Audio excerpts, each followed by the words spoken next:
Hello and welcome to Car Dealer Live. My name is James Batchelor and thank you very much for joining me. Now today we're speaking to the OEM side of the industry to find out a little bit more about what current trading is like, what the future holds and what dealers should be concentrating on. Joining me today is Peter Alabon, Mazda UK's sales director. Peter has been at Mazda since 2008 and before being sales director, he was the firm's fleet and remarketing director. Hello, Peter. Lovely to have you on again. I love to be here. Thank you very much for coming on again. Now, it's been 2.5 months since you last came on Car Dealer. And at that point, we were deep in lockdown and we were a little bit unsure of what the route out of lockdown really was. How has the network fared? And well, how's the network fared returning to some kind of normal since June the 1st? Yeah, I guess so since June the 1st, obviously we've seen the majority of our dealers in England reopen. The 8th of June, the Northern Irish dealers open, and we're still waiting. So I think Monday Wales dealers can open, and the 29th our Scottish dealers can open.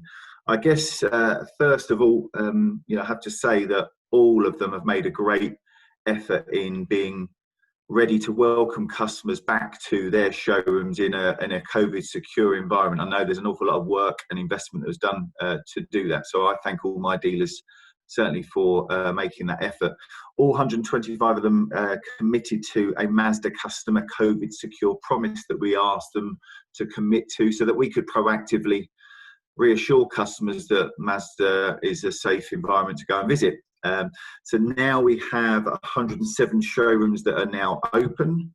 But I say they're open. Of those 107 dealers, or in fact of the whole 125 dealers that we have, over 46% of them are saying that they've got more than 35% of their sales staff still furloughed. So they're open, and there's a number of reasons for that. Some of it is just cost-based, another is safety-based. In order to bring everybody back, they were going to be struggling to meet the 2-meter social distancing guidelines. So there's a number of things that they're having to work through now that they certainly haven't had to do in the past. But I guess the priority for them since they've been back, it's been engaging with and rearranging customer deliveries of the March and April orders that were in the bank. And I guess first up, and the first indication of where customer sentiment is the good news is that very few of those customers for us have cancelled those orders. So, that's certainly one of the first measures for me of how many of those orders would actually be fulfilled. And we're probably experiencing less than 10% of customer orders from March that have now been cancelled. Others may have been pushed forward slightly, but very few have been actually cancelled, which is good news. Our assumptions were at the start, so when we probably met before and when I was sat down trying to plan out where things would go at the start of April and what the 12 months ahead would look like, we made assumptions that dealers would start to reopen in June. So that piece has actually come to fruition, which is good news. And so far we are on track to hit our June number, which we set about back then, which again is good news. And that's predominantly down to those March, April customers fulfilling some orders, and some of those also been pushed into July and September. Web traffic has been very good, and in fact probably at levels above pre-lockdown levels of web traffic, whether that be configuring cars or searching for dealers or locating dealers, which is great. But the dealers are saying that new car inquiries to them remain lower than the usual level for June. We may start to see that pick up. We need to see it start to pick up over the coming weeks as more showrooms open. So, the numbers are down potentially as well because not all of our showrooms are open, but also as we see non-essential retail opening this week, I think it will start to maybe normalise people's starting of a retail purchase process. I think those people that may have ordered a car were very very enthusiastic about taking delivery of that car once lockdown would allow them to do so. I think it's slightly different for people maybe starting a process from fresh, but some of the detail that we're seeing on used cars would suggest that there's still that appetite there. And I guess over the coming weeks, when we start to see manufacturer media plans that would normally be in place ramping through to September volumes, we might start to see that really coming back. As I said, used cars has been really strong, and I think that's probably because there's a lot bigger online presence for used cars. People have probably been searching while being furloughed or having a bit more time on their hands because they haven't been able to leave the house. And I think that's now the lockdown has lifted. That's built up some demand that has been delivered, and the dealers are reporting strong used car sales, which is great, and has probably been one of the key factors in the hit on dealer profits in April and May being less than was forecast. Look, there's still going to be a loss, but I think the losses are less as a result of the job retention scheme, but also the fact that they have got a number of used cars that they may not have forecast to have been done. Yeah. Well, I think the early indications, especially of figures that have come out today, saying that consumer confidence is actually surprisingly high at the moment. I suppose the big question for your dealer network and any company's dealer network is, how long is that confidence going to remain? And it's a difficult thing to predict, but I suppose at the moment it's just a case of supplying cars when customers are ordering them, getting through the backlog, and just trying to operate as normally as possible, and just see what happens for the rest of the year. Yeah, absolutely. I mean, this whole thing hit us at a really bad time, and we're coming out of it as we now work towards another very important period for our industry and our network coming into September. So, coming out of this type of period, you want time to be able to assess things, because you don't want to sink cost into things that when there's maybe not a market there. Can we afford to do that and maybe lose out on a strong September? I don't think so. I think we need to try to look at things positively. I think customer sentiment will be different from all sorts of different demographics that have been out there. People have been affected by this in so many different ways. From a new car buyer demographic, probably been impacted less than many others. And some people will have, from a financial standpoint, had a sort of a positive outcome from not being able to leave their house for a number of months. So we mustn't just look at it that it's going to affect everybody negatively. There will still be a new car market for us to go after, and the used car market has proven that the customer sentiment is relatively positive. So it's good news. Whilst we were in lockdown, our new car business was almost non-existent. We haven't got an online solution for new cars, an end-to-end solution. So a click and collect sort of process wasn't available for us. In April, we had very, very few registrations, and in May we had a few more, which was mainly about dealers choosing to deliver some customers' March cars prior to their showrooms opening. Servicing progressively increased and improved over the course of the lockdown as more and more dealers reopened after putting up the safety measures they needed to in order to certainly service key workers' cars. So that's certainly helped through the lockdown, but from a new car perspective, it's very, very weak, as you would expect. Yeah. Has coronavirus actually, has it sped up your plans to offer a click and collect or an end-to-end buying process on your website? Yes, it's there for many dealers from a used side, and as the UK, we have wanted an online retailing solution for some time, but it kind of needs to go into all the priorities for Mazda Europe. This has certainly accelerated that, and we are now working on a full end-to-end. It'll come in stages and different phases, but it's accelerated the need for that, not least because customer behaviour's changed, but we also need to protect ourselves against a potential second wave. If we go through another winter, what might happen, and we need to make sure that we are available and have that type of facility for customers and for dealers then to serve those customers, even if we are in a some form of lockdown situation where showrooms can't open. So absolutely, it has accelerated the need for it, and we are grabbing hold of that opportunity, as it were, for us to elevate the priority for it within our European team. Yeah. Just looking ahead to September and of course plate change month, can you see there's going to be a lot of incentivization? There's going to be a lot of incentives from manufacturers just to try and, if this pent up demand does drop off, can you see there being quite a few incentives to try and prop up customer interest? Yeah, I think we've got to give customers the reason to choose to make that purchase now. Many may be thinking, I'll leave it a little while, I'll see how things pan out, see whether there's a second wave. And so we need to be putting our best foot forwards to try to maximise interest in new cars over the coming months. And September is so important, not least for our dealers, but also, it's got to be a route for a number of those cars that weren't delivered in March. The April and May production probably was still feeding through, and we're all, no doubt, got quite a lot of product that's in compounds that we need to use September to try to wash through some of that. Not saying it's any major issue, but we certainly would be well advised to put your best foot forward and ensure that you've got an attractive customer offer that's right for the time as well, and maybe speaks to the sort of customer sentiment that may be out there. Yeah.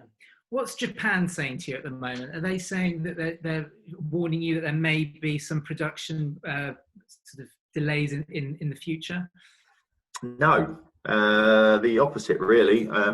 We've had very, very little impact on our production capacity as a result of local COVID-19 issues, whether it be at our plants or for our suppliers. We've probably got some at the early stages because some of the suppliers for Japan would be from China, and also Japan, COVID struck Japan earlier than us, albeit it was very minimal by comparison to what we're finding out, our situation turned out to be.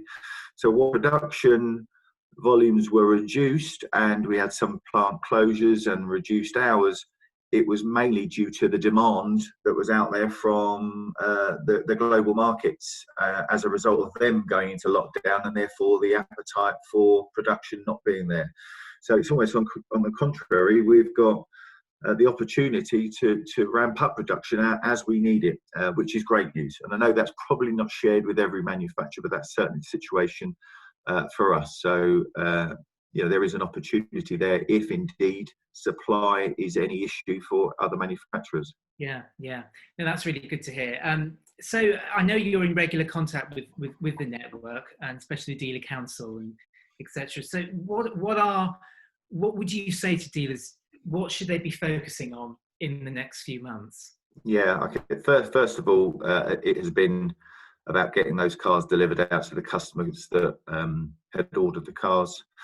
Then it's about focusing certainly on any of the renewals that should have happened in April, May and June as next up, and then having some plan on what marketing that you will do from a local standpoint, whether that be actually communicating that you're a safe environment to visit, getting those types of messages out there, just looking for appropriate things that you might be able to do today that target some of your maybe more age stock, and look towards complementing whatever the manufacturer's plans are by way of marketing, and where our focuses will be, so that it amplifies your own message. And then, keep on with the used cars, try and source used cars. At the moment, I think that's become somewhat of a surprising issue for us, is that, the used cars has been going so well that now it's, some dealers are turning us to say, what are we going to do to help them source some used cars? And we've got to think about our company car schemes and our captive cars that we would remarket out to dealers, and we're going to look at ways in which we can get them out to them more quickly than we would have otherwise planned, given that many of our cars haven't turned a wheel for a number of weeks. So yeah, and it's about as well. I guess dealers have got to manage their cost, and I completely appreciate that. It's been a very, very challenging time, and they've got to view when is the right time to unfurlough some of their sales teams or their administration teams. And I completely respect a dealer's view because it'll be very different from one dealer to the next. But I would ask that they look at things positively. We need to make sure that if there are any inquiries, whether it be new car, used car, or on service, that we're able to provide the customer with, a very good service in that. So I think it's very, very important that they focus on when the right time is positively to bring back people from furlough, rather than be too protective, because we may miss out on some opportunities if we handle it in that way. Yeah. Yeah. Okay. Well, let's just have let's look forward to the future a little bit. And there are some grains of excitement, and really, because the network is soon going to have a new electric car, isn't it? And the MX-30 that must be that must be really sort of anticipated and for the dealer network, because it's something they've never had to deal with before, really, is it? Yeah, that's right. It's exciting. It's been exciting project working on it, and quite a learning, as I'm sure as every other manufacturer has gone through. Just delivering and bringing an electric car to market, it's not quite the same as any other car, because you've got to have all the electrification infrastructure within dealers, and some of that is a project in itself. And just understanding the nuances both of what the car is there to do and how it is lived with. It's slightly different to your conventional combustion engine vehicle. So yeah, we've got that to look forward to early 2021 as far as our launch is concerned. We're working on getting some, because as a right-hand drive market, we are slightly after the rest of Europe's left-hand car launches. So we're looking for ways that we can utilise some of the left-hand car market cars, get them into dealers, so dealers can start getting demonstrations done if the customer wants to in a left-hand drive car, and building an order bank on the car. We know that probably over the last few months, the appeal of electric cars has increased further, and so we're looking forward to ours being a very competitive offering, and an attractive looking car as well. So yeah, it's ticking a lot of boxes for us. So we're very much looking forward to it. It is going to be a bit of a challenge for the network, though, because they've been used just to selling petrols and diesels, and they're going to have to adapt to potentially a new type of customer walking through the showroom door, but also some of their existing customers who are saying, do you know what, I know that I don't actually want a diesel anymore. I'm not quite sure whether I want to go for a petrol, but should I be interested in one of these electric cars? Yeah, I think qualification is key. We've got a benefit of being having a network that's multi-branded, and many of our dealer partners have already experienced this with other brands, so we can learn from them, and they can help learn and teach the Mazda staff some of those nuances with electric car customers. I think for us, our offering provides a customer with a very car-like drive or petrol-like drive. I think everybody's got to get, and range is always a thing that many customers are worried about, but it's about just looking at it slightly differently. That we're suggesting that your electric car is something you come home, you plug it in like you do your phone, and every day you've got a full charge, and that will, in the main, more than meet any most customers' everyday needs, bar the odd day here and there. And so if we can just educate customers in that regard, that home charging is essential, to my mind, when having an electric vehicle with the infrastructure we've got out there right now. Doesn't matter what range your car has. If you've got a 35-40 minute wait for a supercharge, fast charge, you must have the ability to do a slow charge from home, because you can't always do those fast charges in short periods of time. So it's vital that you have that home charging capability, and we'll be certainly supporting customers with the home charging elements for the car, because that is vital. But we look forward to it very much so, and there'll be more to follow, no doubt, soon after that, the launch of that car too. Yeah, and also I think at this present moment in time, it could be a lot of people could actually switch on to electric cars, and especially the electric cars at the more value end of the market, because with people working from home a lot more these days, and our lives have changed a lot lately, perhaps people are thinking, you know what, I don't really need a car that does 350 miles electric range. Something that does 100 to 200 miles is absolutely fine for my lifestyle, because my life has changed a lot lately, and I mean, I don't need the car with a big battery. Yeah, absolutely. A big battery means it's heavier and it's using more power to start with, and you're carrying around all of this charge that you don't necessarily need. Now, that's certainly having a higher range certainly meets a traditional combustion engine car customer's requirements. Yeah. It's about maybe just changing that mindset, and like you say, maybe some of that has changed, recognizing that on average people travel 25 miles a day in their car. And so a car with 130 or 150 mile range, you wouldn't actually need to charge it up every day. You could charge it once a week, but what it won't get you to do is get you to Manchester and back. But if you are going to do that, then maybe you might use different forms of transport, or even hire a car for the day a year that you might need to do that. So it's just slightly different ways of approaching the different transport situations and requirements you might have. Yeah. Fascinating. It's been great to catch up, Peter. Thank you very much for coming on the show. You're welcome. And keep in touch, and it'd be interesting to see how the network performs over the next few months. Absolutely. Absolutely. So thank you very much for that. Now, if you want to be on one of these shows, do please email me, james.batchelor@blackballmedia.co.uk, and you can watch many more of these shows on our website, where you can find all of the previous shows. Until next time, thank you very much, and bye-bye.